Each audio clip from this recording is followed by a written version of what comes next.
الحمد لله وكفى وسلام على عباده الذين اصطفى أما بعد.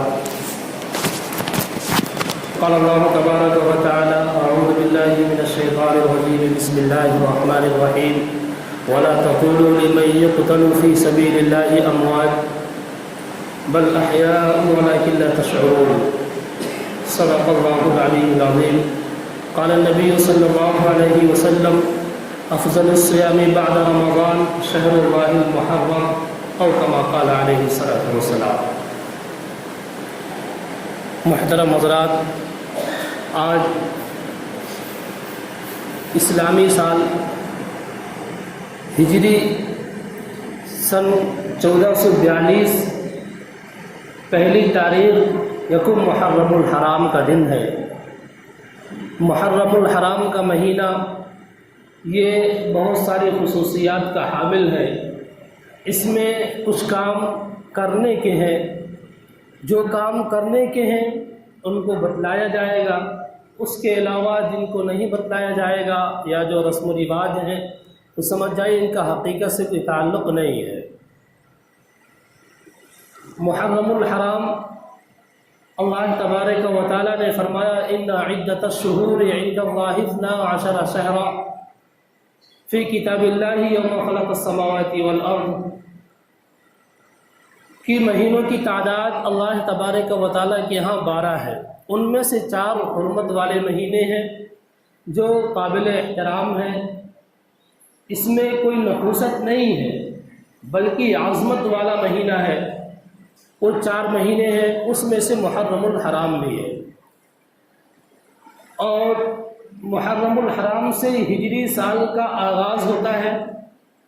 اس لیے ہم سب پر لازم اور ضروری بلکہ فرض کفایہ ہے اسلامی تاریخ کا یاد رکھنا.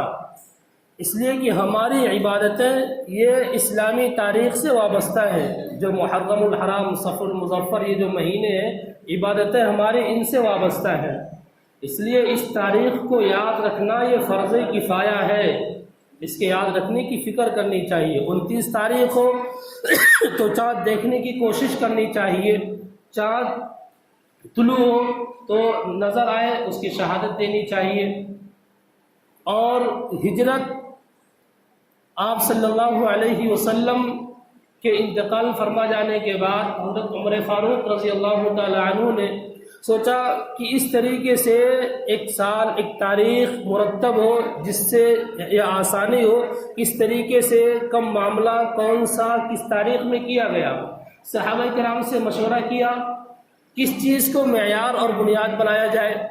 بہت ساری چیزیں سامنے آئیں. کسی نے کہا آپ صلی اللہ علیہ وسلم کی ولادت کو، کسی نے کہا بعثت کو، کسی نے کہا کہ آپ کی وفات کو، کسی نے کہا نہیں ہجرت کو. تو حضرت عمر فاروق رضی اللہ تعالیٰ عنہ نے مشورے سے طے کیا کہ ہجرت کو متعین فرمایا کہ ہجرت سے سال کا آغاز ہوگا. ولادت کے اندر اختلاف تھا. اور اسی طریقے سے وفات ہے تو وفات سے اس کا آغاز کرتے تو بہت سارے لوگوں کے دلوں میں خیال آتا ہے کہ اس دن تو آپ صلی اللہ علیہ وسلم دنیا سے گئے تو تھوڑی سی بزدلی پیدا ہوتی ان کے اندر. لیکن ہجرت سے جو سبق ہمیں دیتا ہے کہ آدمی کو اپنے ارادے میں پرعزم ہونا چاہیے اور پختہ ارادے والا ہونا چاہیے. اور ہجرت جب آپ صلی اللہ علیہ وسلم نے کی، حضرت عمر فاروق، حضرت ابوبکر صدیق رضی اللہ تعالی عنہ ساتھ تھے. صرف چند لوگوں کو معلوم تھا. پتہ چلا جب معاملہ بہت اہم ہو اور اس کے پیچھے دشمن بھی پڑے ہو تو اس کا بہت زیادہ اظہار نہیں کرنا چاہیے. جب ہجرت کے لیے نکلے حضرت علی رضی اللہ تعالی عنہ کو اپنے بستر پر سلایا. مکہ والوں کی امانتیں تھیں. اس سے پتہ چلا کہ حالات کیسے بھی خطرناک کیوں نہ ہو جائیں، اگرچہ لوگ آپ کی جان کے پیچھے پڑ جائیں لیکن اگر ان کے حقوق آپ پر ہے تو اس کی ادائیگی کی فکر کرنی چاہیے. اور حضرت علی رضی اللہ تعالیٰ عنہ جب بستر پر سوئے ہیں تو لوگوں نے پوچھا کہ آپ کبھی اپنی زندگی میں چین سے سوئے تھے؟ کبھی آپ سوئے ہو تو آپ بہت اطمینان سے سوئے ہو؟ کہا ہاں، ایک رات ایسی ہے کہ میں بڑے اطمینان سے سویا ہوں. اور وہ رات کون سی؟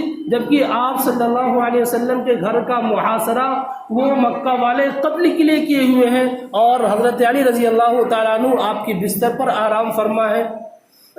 کیوں اتنے آرام سے سوئے؟ اس لیے کہ آپ صلی اللہ علیہ وسلم نے فرمایا تھا علی یہ مکہ والوں کی امانتیں ہیں، کل ان کے حوالے کر دینا۔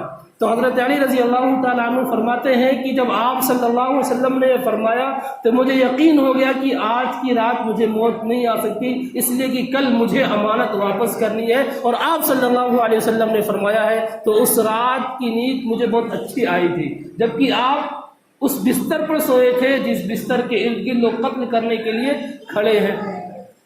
بہرحال اس سے اسلامی سال کا آغاز ہوتا ہے، اور محرم الحرام کا یہ مہینہ، یہ پورا مہینہ یہ عظمت کا حامل ہے۔ رمضان کے بعد اس مہینے کے کسی دن میں بھی روزہ رکھا جائے یہ اہمیت کا حامل ہے، اور اس مہینے کی حرمت اور عظمت کے لیے اتنا کافی ہے کہ رسول اللہ صلی اللہ علیہ وسلم نے بیان فرمایا افضل الصیام بعد رمضان شہر اللہ المحرم، کہ رمضان تمام روزوں میں رمضان کے بعد سب سے افضل روزہ اللہ کے محرم کا روزہ، یعنی اس کی نسبت اللہ کی جانب کی جا رہی ہے، تو اس مہینے کی نسبت اللہ کی جانب ہے، اور رسول اللہ صلی اللہ علیہ وسلم ارشاد فرما رہے ہیں اس کی تقدس کے لیے، اس کی عظمت کے لیے کافی ہے۔ اور 10ویں محرم الحرام کو روزہ رکھنا یہ مستحب ہے، رکھیں گے تو ثواب ہے، نہیں رکھیں گے تو کوئی گناہ نہیں ہے، اور بہت زیادہ اس کا التزام اور بہت زیادہ ضروری سمجھنا کہ ہر سال ہی روزہ رکھیں گے، ایسا بھی نہیں ہے، بلکہ مستحب ہے، آپ سہولت کے ساتھ روزہ رکھیں اور کبھی آپ اس کو ترک کر دیں۔ جب آپ صلی اللہ علیہ وسلم نے اس دن روزہ رکھا تو کسی نے کہا کہ حضرت اس دن تو یہود روزہ رکھتے ہیں، کہا کہ کیوں؟ حضرت موسیٰ علیہ السلام کی وجہ سے، کہا فرمایا آئندہ سال میں زندہ رہوں گا تو اس کے ساتھ ایک روزہ اور رکھوں گا تاکہ ان کی مشابہت نہ ہو۔ پتہ چلا کہ غیروں کی مشابہت ہر چیز میں اختیار کرنے سے بچنا ہے، چاہے عبادت ہی کیوں نہ ہو۔ تو آپ صلی اللہ علیہ وسلم نے کہا اگر میں آئندہ سال زندہ رہا تو اس کے ساتھ ایک روزہ اور ملاؤں گا، تو 9ویں محرم الحرام کا روزہ رکھوں گا، اس لیے اس کے ساتھ ایک روزہ اور رکھنا، یعنی 10ویں کے ساتھ 11ویں کا روزہ، 9ویں کا روزہ رکھنا یا 11ویں کا روزہ ملا لینا یہ بہتر اور اولا ہے، اور اگر اس کے ساتھ روزہ نہیں ملاتے ہیں تو یہ خلاف اولا ہے، مکروہ تنزیہ ہے۔ لیکن 10 محرم کا روزہ کے ساتھ اگر وہ 9 یا 11 کو نہیں ملاتا ہے تو گناہ تو نہیں ہوگا، البتہ اس نے خلاف اولا کام کیا۔ ایک بات تو یہ کہ اس دن روزہ رکھنا اور پورے مہینے میں کبھی بھی روزہ رکھنا یہ عظمت کا حامل ہے، اور 10ویں محرم الحرام کو اپنے ماتحتوں پر اور اپنے جو آپ کے زیر نگر ہیں ان کے لیے کھانے میں وسعت کرنا اور ان کو خوب کھلانا یہ پورے سال فراخی اور کشادگی کا سبب ہے۔ اور صاحب مشکات نے محدثین کا یہ تجربہ بھی نقل کیا ہے کہ ہم نے اس کو آزمایا اور اس کو ہم نے اسی طریقے سے پایا ہے، اس لیے 10ویں محرم الحرام کو کھانے میں وسعت کرنا، کھانا جو آپ کھاتے اس میں وسعت کرنا اور اچھا کھلانا یہ تو باعث برکت ہے اور پورے سال یہ کشادگی کا سبب ہے، لیکن کسی مخصوص کھانے کا انتظام کر لینا کہ یہی کھانا بنے گا اس کے علاوہ کوئی اور کھانا نہیں ہے، اس کا کوئی ثبوت نہیں ہے، بلکہ جو اچھا کھانا آپ کھاتے ہو آپ اس کھانے میں وسعت کریے، کھانے کو اچھا بنائیے، یہ اس کا ثبوت ہے۔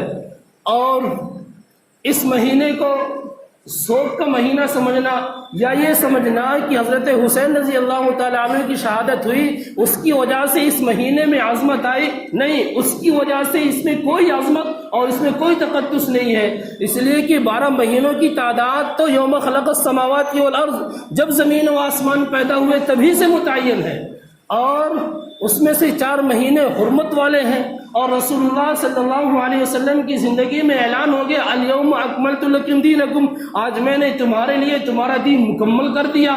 اب اس کے بعد کسی اور واقعے سے مہینے میں عظمت لانا کہ اس کی وجہ سے اس مہینے میں عظمت ہے یہ کچھ نہیں ہے، بلکہ جو آپ صلی اللہ علیہ وسلم کی تعلیمات ہیں کہ یہ اللہ کا مہینہ ہے، یہ حرمت والا مہینہ ہے، یہ تقدس والا مہینہ ہے، اس کی وجہ سے اس کی عظمت ہے، کسی کی شہادت سے اس میں عظمت نہیں ہے، ورنہ بہت سارے مہینے ایسے ہیں کہ جس میں ایسے لوگ شہید ہوئے جن کو سید الشہداء کا خطاب دیا گیا، بہت سے لوگ ہوئے جو ان سے افضل تھے. حضرت علی رضی اللہ تعالیٰ عنہ، حضرت حسین رضی اللہ تعالیٰ عنہ کے والد ہیں، ان کی بھی شہادت کسی مہینے میں ہوئی. اس مہینے کے پہلے تاریخ کو یعنی آج کے دن حضرت عمر فاروق رضی اللہ تعالیٰ عنہ کی شہادت ہوئی. حضرت عثمان غنی رضی اللہ تعالیٰ عنہ کی شہادت جو بہت دردناک کی طریقے سے کی گئی. تو ان سب کی وجہ سے اگر کسی کی شہادت سے کسی مہینے میں تقدس آتا اور حرمت آتی تو ہر مہینے محترم ہو جاتے، اس لیے کہ ہر مہینے میں کسی نہ کسی نبی اور ولی کی شہادت آپ کو ملے گی. تو اس طریقے سے کہ کسی کے شہادت سے اس مہینے میں عظمت ہے، ایسا کچھ نہیں ہے، بلکہ اس کی جو عظمت ہے وہ آپ صلی اللہ علیہ وسلم کے ارشاد فرمانے سے، اور اگر کسی واقعے سے عظمت مانیں گے تو یہ دین میں زیادتی ہوگی، جبکہ دین کی تکمیل کا اعلان آپ صلی اللہ علیہ وسلم کی زندگی میں کیا گیا. اور حضرت حسین رضی اللہ تعالیٰ عنہ کی شہادت یہ 50 ہجری میں ہوئی، یعنی بہت لمبے عرصے کے بعد ہوئی. تو گویا کہ اب وہ 40 سال اس کے مانیں گے بلا عظمت کے رہا، 49 سال بلا عظمت کے رہا، اس کے بعد اس کے اندر عظمت آئی. یہ تو دین میں زیادتی اور دین میں بڑھوتری ہے، اس کا کوئی ثبوت نہیں ہے. تو بہرحال رمضان کے مہینے میں کسی بھی دن روزہ رکھے اس کا ثبوت ہے اور بہترین دن ہے. اس کے راتوں میں عبادت کرنا، 10ویں محرم الحرام کو روزہ رکھنا، اس کے ساتھ 9 یا 11 کو ملا لینا. اسی طریقے سے 10ویں محرم الحرام کو کھانے میں وسعت اور کشادگی کرنا، اس کا ثبوت ہے. اس کے علاوہ کسی اور مخصوص طریقے سے عبادت کرنا، مخصوص طریقے سے کھانا بنانا، اسی طریقے سے مخصوص کوئی طریقہ ایجاد کر لینا، یہ سب اس مہینے میں کچھ نہیں ہے. اور کسی کی شہادت سے اس مہینے کی عظمت نہیں، بلکہ آپ صلی اللہ علیہ وسلم کی تعلیم کی وجہ سے ہے. اس لیے اس مہینے کی عظمت کو سمجھیں اور اس میں زیادہ سے زیادہ عبادت کریں، اور جو اللہ کا مہینہ ہے اس مہینے کی برکت کو حاصل کریں. اللہ تبارک و تعالی ہم سب کو عمل کی توفیق عطا فرمائے. اللہ